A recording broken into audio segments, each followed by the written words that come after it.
Hey guys, it's your boy, and I just wanted to let you know that we are on our road to 1,000 subscribers. Once we hit 1,000 subscribers, I will be doing a special, and you guys will get to decide what that special is based off popular votes in the comment section. Now, without further ado, let's get into the finale and part 4 of this series that was remastered from a series I made a long time ago. Well, not really a long time ago, only August, but it feels like a really long time. And that is, what if Naruto had breathing arts? Let's begin. Kaminari and Naruto would want to go visit their grandpa since they hadn't visited his house in a long while. But along with them would actually be not only their friends, such as Sasuke, Sakura, Sai, who, yes, is a part of the team, and I forgot to mention him in the last part, sorry Sai, and Yamato, as well as Kakashi. But also Hinata and Haku would also tag along. Because of this, they would have a fairly large sizable group, and Tsunade would ask where they are going, and Naruto and Kaminari said they just wanted to visit the grandpa, and the rest of them just said that they wanted to actually meet this famed rival of the third Hokage. Tsunade said whatever and said that they could go. So Kaminari, Haku, Naruto, Hinata, Kakashi, Sasuke, Sakura, Sai, and Yamato would all go to visit Jigoro. Running through the woods, they would feel as if something's off. Normally they could smell, or at least from this point could smell the aroma of tea coming off of Jigoro's house. After all, he created such potent tea that you could probably smell it for, well, a couple of yards, which would be somewhere around 20 meters, like a 20-meter radius, which is pretty far for a smell to travel. Especially through like air and not through like water and shit, but to being able to smell that through the air for 20 meters away, or possibly even like 50 meters away, which is pretty insane. And for you Americans, or for us Americans that probably wouldn't understand that, there's only a couple of us that do. I understand the metric system, but there's a lot of us Americans that don't. And so for us Americans, that's basically around the same, because 3 meters is only like a meter is only slightly longer than a yard, only by like 0.4 something. But it would basically be like 51, 52 yards. But because of this, they would be quite worried because there wasn't a day that Jigoro had actually cleaned his house. Maybe it was like he knew they were coming? No, that couldn't be the case. Kaminari and Naruto would pick up their paces, eventually coming to a clearing. But this wasn't a clearing before, and where did this giant crater come from? Oh god, what happened here? Kaminari would look up, and he would fall to his knees. Haku would run up and say, "Are you feeling alright? What's wrong?" Naruto would then say, "What's wrong? What happened, Kaminari?" Kaminari would look at Naruto and say, "No, don't look." But it was too late. Naruto had looked up, as well as the rest of the group, into the center of the crater. Now, mind you, Jigoro's final battle was only somewhere around the, like a couple of hours before. So the body was still pretty fresh, so you could distinctly make out that it was Jigoro's body. And yes, Naruto would gaze upon Jigoro's dead body. Naruto would start shaking violently, gripping his nails to his arms and eventually cutting through his skin before flopping to the ground and screaming in agony. Why did this happen? How did this happen? There was no way that this could have happened. How was his grandfather dead? No, there was no way. Naruto would clutch his arms, making himself bleed even more. Hinata would be begging him to stop, wrapping her arms around Naruto and saying, "Please, calm down." But Naruto lost himself. And right as he lost himself, everybody would notice something. Naruto's eyes glowed gold, with one lightning bolt in each of them, before collapsing from both agony and the exhaustion of just unlocking what is known as the Kogekigan. Everybody would look confused until Sasuke remembers. Wait, Kaminari, don't you? But Kaminari would also be staring off, and eventually his eyes would activate, just as Naruto's did. But instead, he would have now 4 lightning bolts, and then they would start to spin until they morphed into a special, unique design that Sasuke hadn't seen before. What was this? It almost looked as if there was a transformation, just like the Mankagekyo Sharingan had a special design compared to the normal Sharingan. What was this? Was Kaminari's dojutsu able to do the same thing that his was? No, impossible. There was no way that it had an even more powerful form than it already was. This also made Kaminari pass out. So Sasuke and the others would take Naruto and Kaminari back to the village, and then both of them would wake up, everyone gathering around.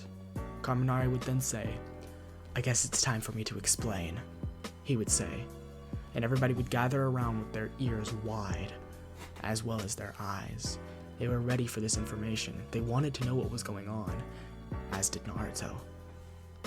This is the story of the entire Kaminari, or rather, Kogeki clan.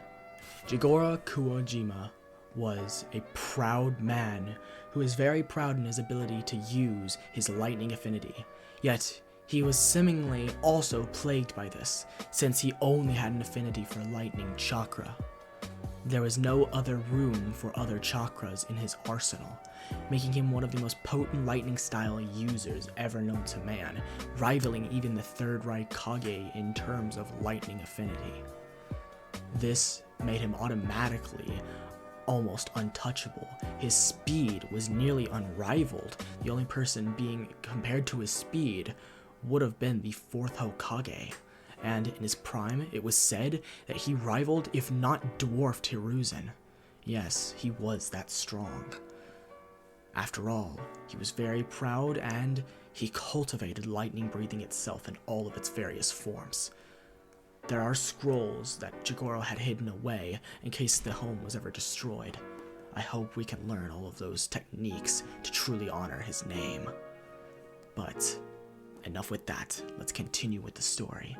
Jigoro would eventually have a daughter known as Kanaka. Kanaka would be Kanaka Kuwajima,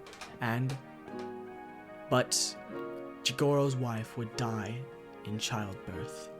I never really knew Grandma Kuwajima's name, but I knew that she held a special place in Grandpa Jigoro's heart.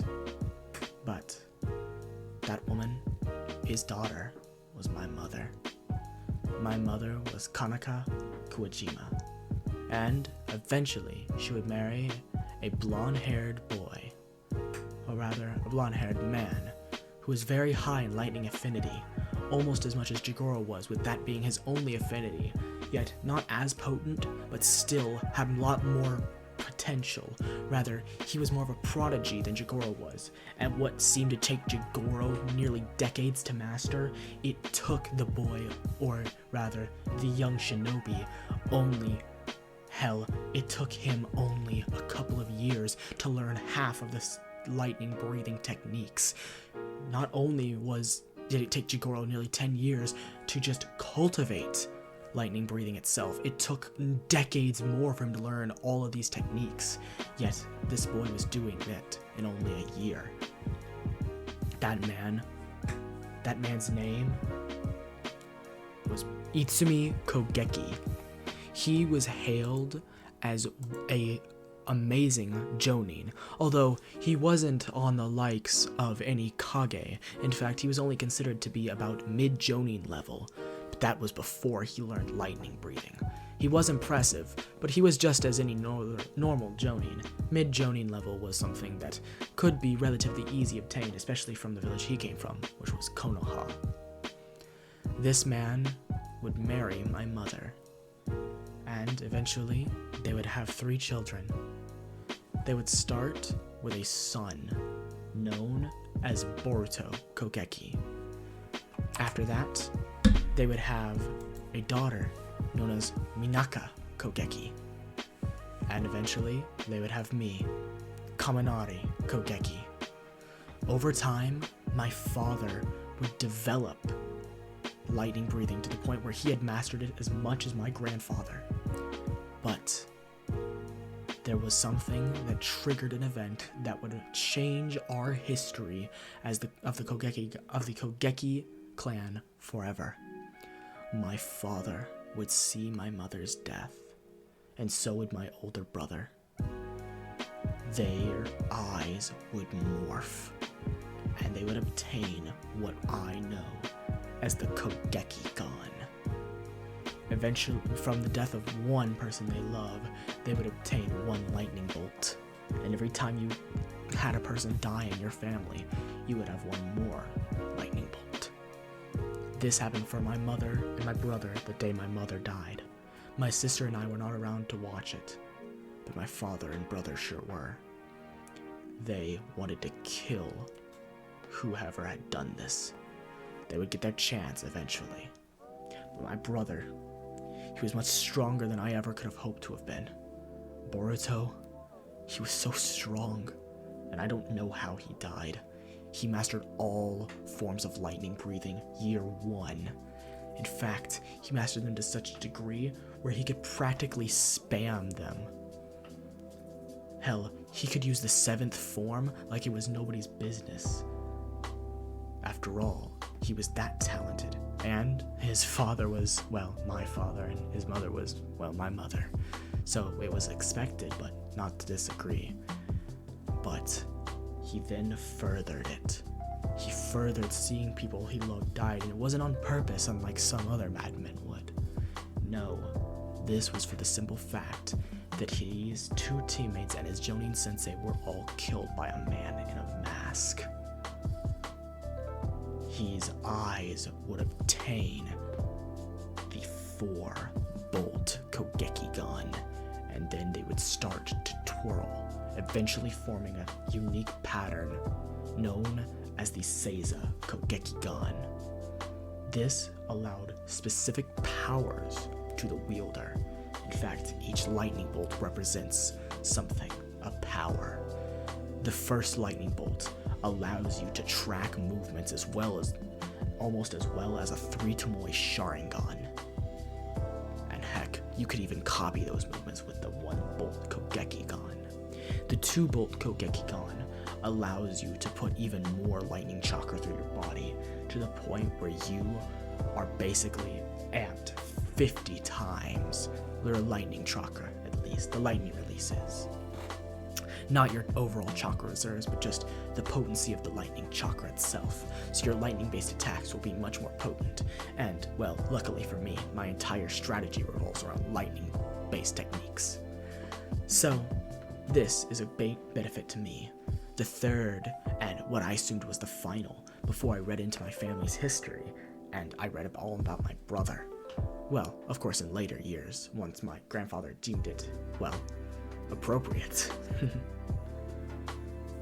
The third Kogeki-gun, or the third lightning bolt, would allow you to cast a genjutsu so powerful that it would take the Sharingan, or at least that's what I found, a 3-tomoe Sharingan, just to prevent it from completely being knocked out.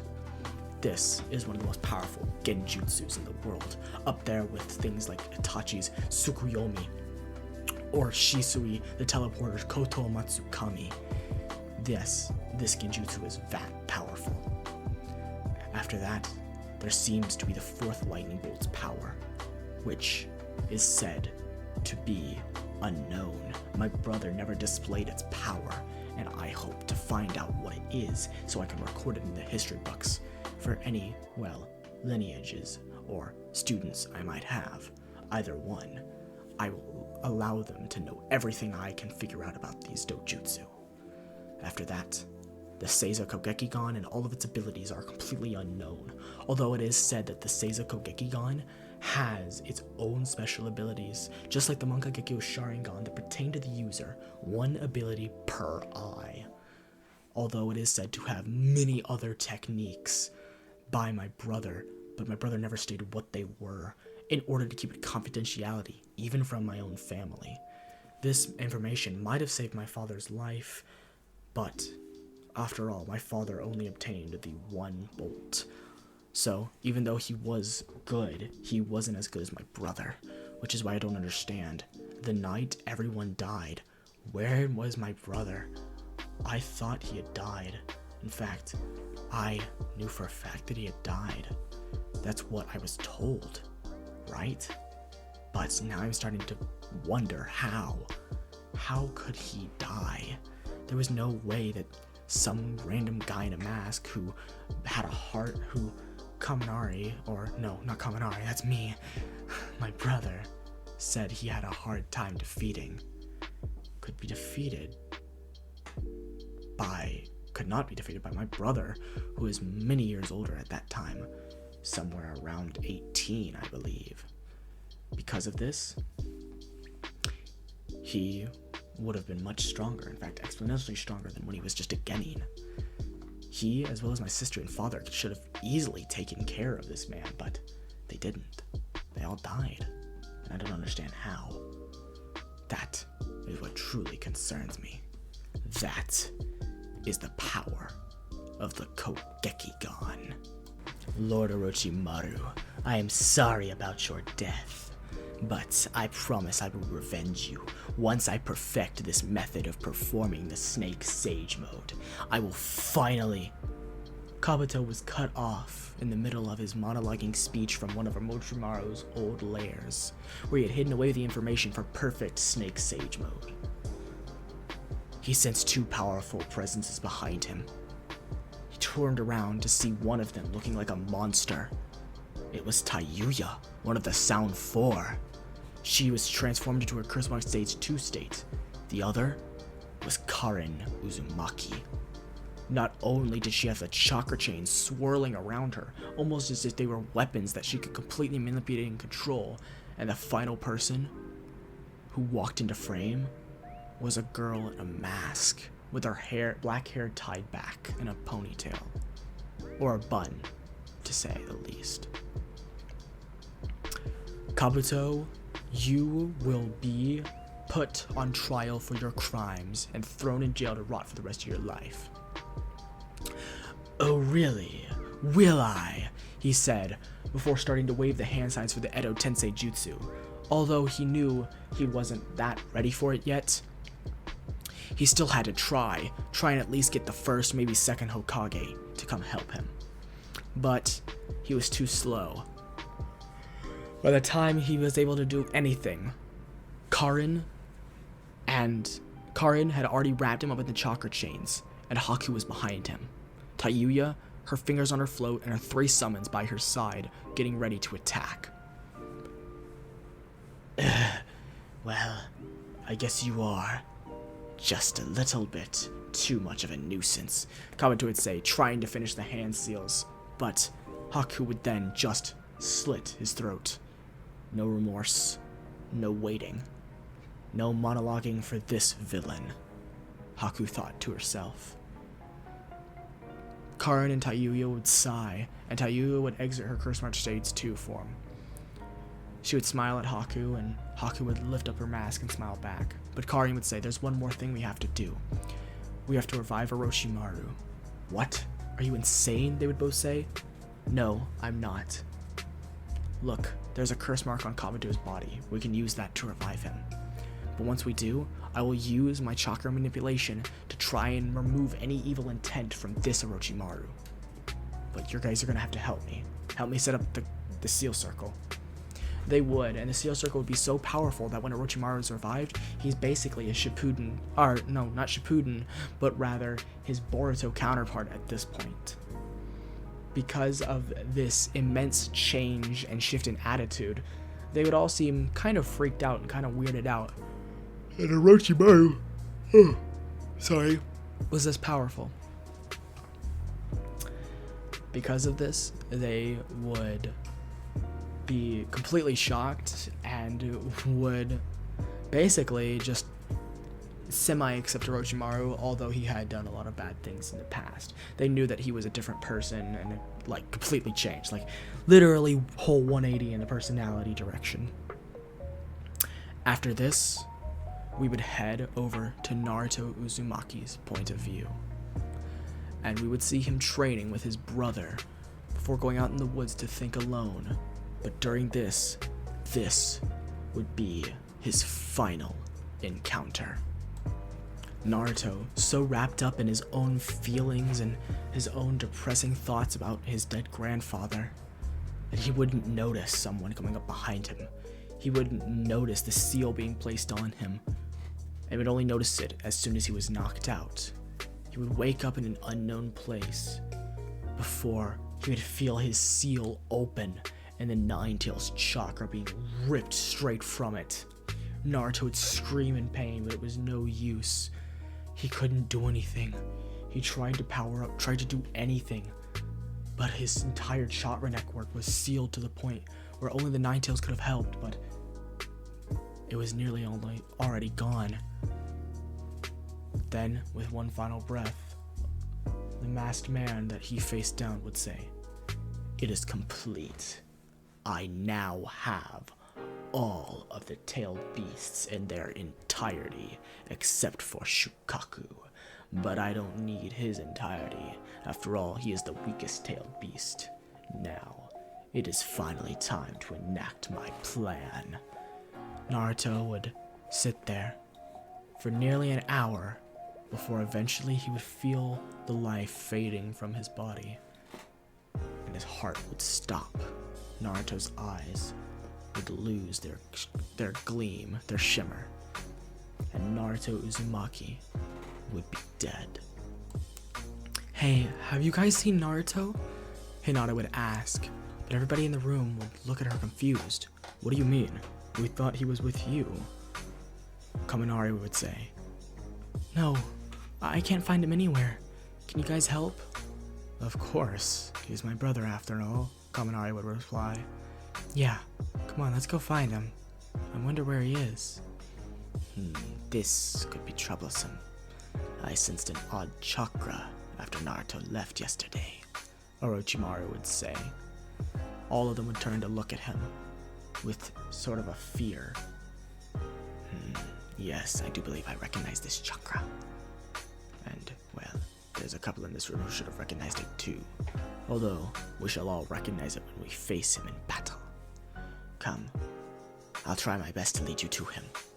Although I don't know exactly where he is. I can try and go to the general direction of where I know that chakra is at this very moment. After all, my Sage Mode allows me to search for quite a wide area. But, surprisingly, he didn't go too far from Konoha. So let's go. He probably wanted to get the Kyuubi fast, so he might have just enough time to save Naruto.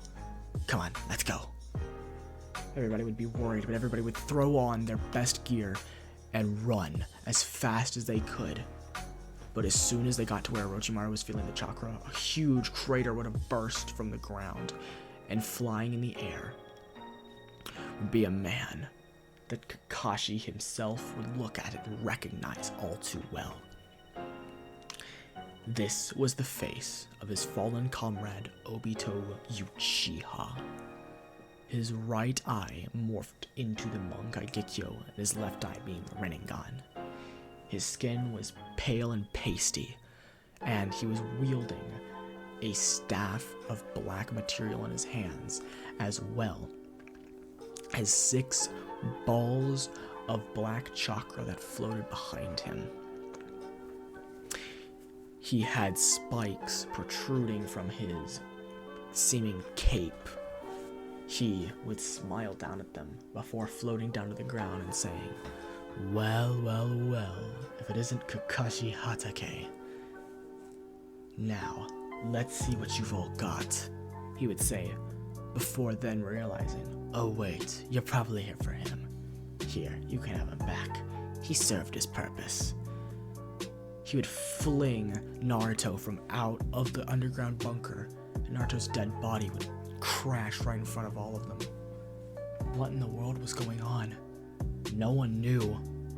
But what was actually happening was that Naruto was dead.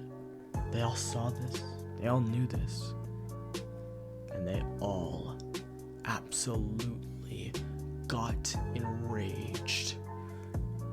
Kaminari would activate his Seiza Kogekigan, as well as his Lightning Sage mode.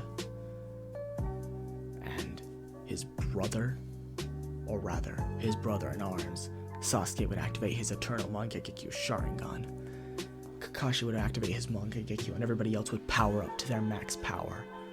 Most of them would stand no chance. In fact, as the battle lasted on and on and on, no chance would be given to them. No opportunity to even fight back. Before eventually, Sasuke would be killed in battle. He would then go and proceed to slaughter every single one of them. Not a single one of them could survive, and the last one that was left in the end was Kaminari.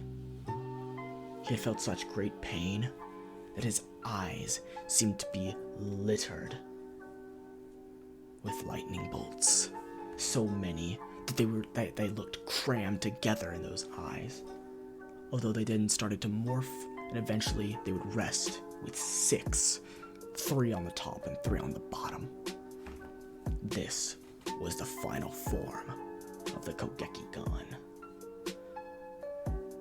This was its strongest power, but Kaminari didn't know how to use his power, and his Lightning Sage mode had already run out. There was nothing he could do. But right as he was about to get attacked, Sasuke and a revived Naruto, with Minato, the 4th Hokage, and Orochimaru, the Snake Sanin, standing behind him, before Naruto would jump forward, bursting in an aura of yellow light, and his eyes would turn into a Sage mode that Kaminari had never seen before, and Sasuke would do the same. He would jolt up, and in his left eye would be a Rinnegan, but it would have Tomoe like the Sharingan. They would beat the utter crap out of Jubito, but eventually he would be able to get the upper hand and push them back to the point where it seemed like this was going to be a potential eternal stalemate. But then someone would come up from behind Obito and say, "This is the end for me and you, old friend." Kakashi would grab on to Obito. "I thought you were dead. Turns out I wasn't. Come on, let's go," he would say, before opening his eye, and then he would kamui him and Obito straight into the sun. Kakashi Hatake and Obito Uchiha were both killed that day. Orochimaru would revive the person he knew had the Rinnegan before, but when he tried, Yahiko stood there and just said that Nagato had the Rinnegan, so he would revive Nagato using Nagato's DNA. And eventually, Orochimaru would find the other Rinnegan, and he would plant it in himself. And Black Zetsu and White Zetsu would be sealed by Sasuke. Eventually, this would all end happily. Kaminari and Haku would hit it off, as well as, Clan Restoration Act, CRA up in here. And Karin and Tayuya would also settle down with him as well. Naruto would settle down with Hinata, and Sasuke and Sakura would also settle down. They would all be able to master their powers and become powerful warriors, all of their children being extremely powerful. And that brings us to an end to our story. I know this seems abrupt, I know this seems rushed, but I wanted it to not be as analytical, as minuscule. I wanted it to go fast because this seems fitting, almost like a contrast. But enough of my rambling. I know you guys were here just to enjoy the story. So, this is in fact the end. Alright guys, I hope you enjoyed, and I definitely loved making this series. Sorry if this was a little short for your taste. Sorry if there wasn't a lot of detail. Of course, gotta plug It's AG, Kira Gem, Josh Love Anime, Red Demon, and of course the boy Izukage. All 5 of those guys, go check them out in the description. Road to 1K This may seem lazy, like legitimately, this video. Honestly, I feel like it's lazy, but you know, it hit the 30-minute mark, so I guess it's good. It's all good, mate. But with that said, and with that out of the way, I hope you guys have a great day, and I will see you guys in the next video.